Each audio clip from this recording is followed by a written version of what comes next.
11,749 WP নিয়োগ নিয়ে গুরুত্বপূর্ণ আপডেট। পুরো আপডেটটা আমি তোমাদের দেখাবো। কলকাতা হাইকোর্টে 8 জুন শুনানি আছে এই ডাব্লিউপি নিয়োগ নিয়ে।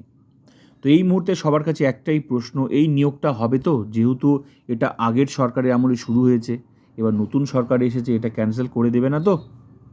চারিদিকে কিন্তু প্রচুর নেগেটিভ ছড়াচ্ছে।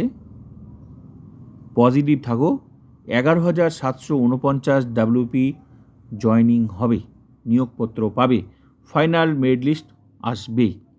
তো পুরো আপডেটটা তোমরা দেখে নাও, আর এই জুন মাসেই তোমরা গুড নিউজটা পেয়ে যাবে। তো আপডেটটা দেখে নাও। রাজ্য পুলিশের কনস্টেবল নিয়োগ নিয়ে মামলা দায়ের হয়েছিল আগেই। এ পর্যন্ত সেই মামলা বিচারাধীন রয়েছে। এবার বিজেপি সরকারের কাছে ওই সংক্রান্ত নিয়োগের সুনির্দিষ্ট অবস্থান জানতে চাইল হাইকোর্ট।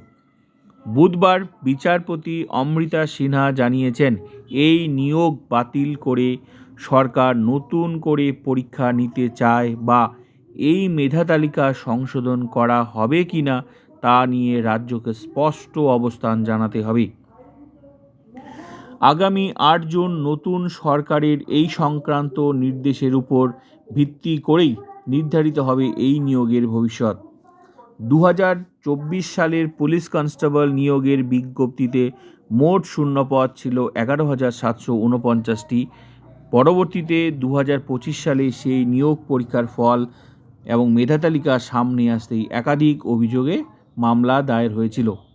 তো চিন্তার কোনো কারণ নেই, পজিটিভ থাকো, যেহেতু এটা কোর্ট দেখছে, আশা করি তোমাদের ভালো কিছুই হবে।